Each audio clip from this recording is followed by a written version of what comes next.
ஜெய் ஸ்ரீராம்.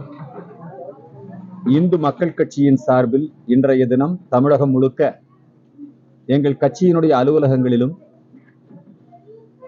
எங்கள் கிளைகளுக்கு அருகாமையிலே இருக்கக்கூடிய கோயில்களிலும் அயோத்தி ராமஜென்ம பூமி பிராண பிரதிஷ்டை நிகழ்ச்சியை நேரடி ஒளிபரப்பு செய்து அதனை பெரிய திரைகளிலே காட்சிப்படுத்தி மக்கள் அனைவரும் கண்டுகளிக்கக்கூடிய வகையிலே ஏற்பாடுகளை செய்திருந்தோம். திருப்பூர் மாவட்ட அலுவலகத்திலே இந்த ஏற்பாடு செய்யப்பட்டிருந்தது. ஆனால் காலையிலிருந்தே காவல்துறையினர் அந்த ஏற்பாடுகளை சிதைத்தனர். அவர்கள் சட்டவிரோதமாகத்தான் அத்துமீறித்தான் நடந்து கொண்டார்கள். உங்களுக்கு அனுமதி இல்லை, நீங்க உடனே கரண்ட் அவங்களே போய் ஆஃப் பண்றாங்க, கரண்ட் கட் பண்றாங்க, அந்த திரையெல்லாம் அவங்களே ஆஃப் பண்றாங்க, முன்னாடி இருக்கிற பந்தலை எடுங்கிறாங்க. தமிழ்நாடு முழுக்க இத்தகைய அராஜகம் நடைபெற்று இருக்கிறது. உலகமே கொண்டாடி கொண்டிருக்கிறது. அரபு நாடுகள் எல்லாம் சீர்வரிசைகள் அனுப்பி வைத்திருக்கிறார்கள் இந்த பிராண பிரதிஷ்டை நிகழ்ச்சிக்காக அயோத்திக்கு. ஆப்கானிஸ்தான் முஸ்லிம் நாடு, தாலிபான்களின் நாடு, அந்த நாட்டிலே இருந்து அவர்கள் தீர்த்த பிரசாதம் அனுப்பி வைக்கிறார்கள். கனடா நாட்டிலே விடுமுறை கொடுத்திருக்கிறார்கள், மொரிசியஸ் நாட்டிலே விடுமுறை கொடுத்திருக்கிறார்கள்.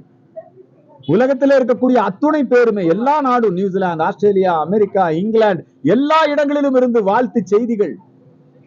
இந்த ராமர் கோவில் மீண்டெழுவது என்பது இந்த பிரபஞ்ச வரலாற்றிலே, உலக வரலாற்றிலே பொன்னெழுத்துக்களிலே பொறிக்கப்பட வேண்டிய மிக முக்கியமான ஒரு சம்பவம். அதை இருட்டடிப்பு செய்து விடலாம் என்று இந்த திமுக ஆட்சி நினைப்பது கண்டிக்கத்தக்கது. எங்களுக்கு இரண்ய அசுரன் நாங்க கதைகள்ல கேட்டிருக்கோம். பிரகலாதன் நாராயண நாமத்தை சொல்லுகிற பொழுது இரண்யன் இல்ல இல்ல நாராயண நாமத்தை சொல்லக்கூடாது, இரண்யன் நாமத்தை தான் நீ சொல்லணும், ராம நாமத்தை சொல்லக்கூடாது, இறைவன் பேரை நீ சொல்லக்கூடாது. அந்த இரண்யன் ஆட்சியில தான் இத்தகைய கொடுமை இருந்தது. அந்த இரண்யன் அழிந்து போனான். அதே மாதிரிதான் இந்த திராவிட ஆட்சி. கோயில்கள்ல வழிபாடு நடத்துவதற்கு தடை, சிறப்பு பூஜைகளுக்கு தடை, அன்னதானத்திற்கு தடை. என்னங்க அநியாயமா இருக்குது.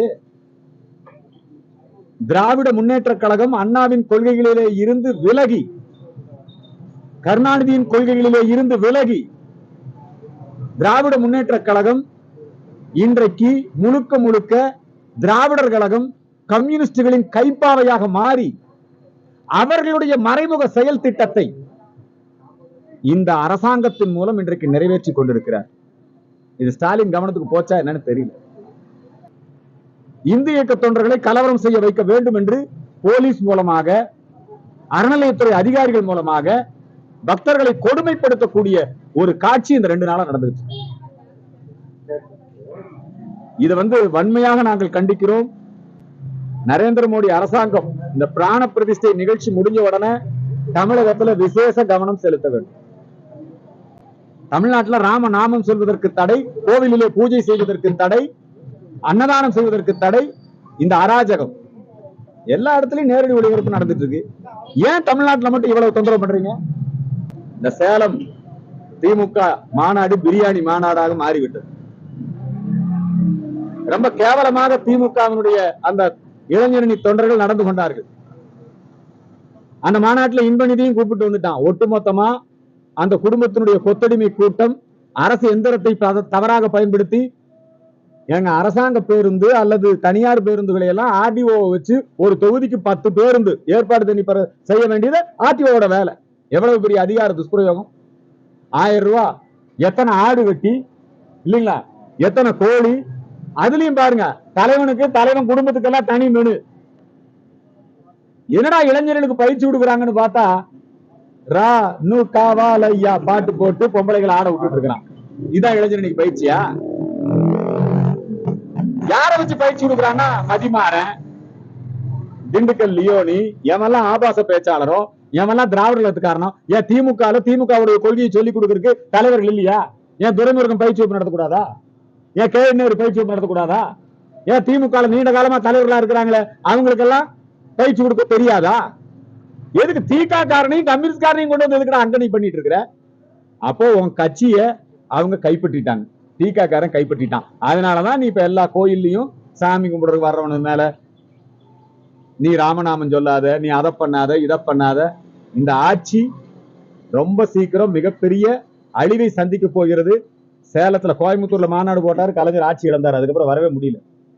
அதே மாதிரிதான் இந்த சேலம் மாநாடு திமுகவை ஆட்சியில இருந்து அகற்றுவதற்கு மக்கள் எல்லாம் நேரா பார்த்துட்டான். அவன் என்னதான் பணம் கொடுத்து என்னதான் பிரியாணி போட்டு கூட்டம் கூட்டினாலும் அங்க கூட்டம் இல்ல. எத்தனை நாளைக்கு தான் கொத்தடிமையா இருப்பாங்க இந்த மக்கள்? அந்த மாநாட்டுக்கு அரசு எந்திரம் தவறாக பயன்படுத்தப்பட்டிருக்கிறது. அதன் மீது நடவடிக்கை எடுக்க வேண்டும். அந்த மாநாட்டில் நிறைவேற்றி இருக்கக்கூடிய தீர்மானங்கள், கனிமொழி சொல்றாங்க, கோயில் கட்டி முடிக்கப்படாமையே நீங்க போய் பிரதிஷ்டை நிகழ்ச்சி நடத்தலாமா? பாதகம் செய்பவரை கண்டால் நாம் பயங்கொள்ளலாகாது பாப்பா, மோதி மிதித்து விடு பாப்பா, அவர் முகத்தில் உமிழ்ந்து விடு பாப்பா. அண்மை செய்திகளை உடனுக்குடன் தெரிந்து கொள்ள இணைந்திருங்கள் இயம்நாடு தொலைக்காட்சியுடன்.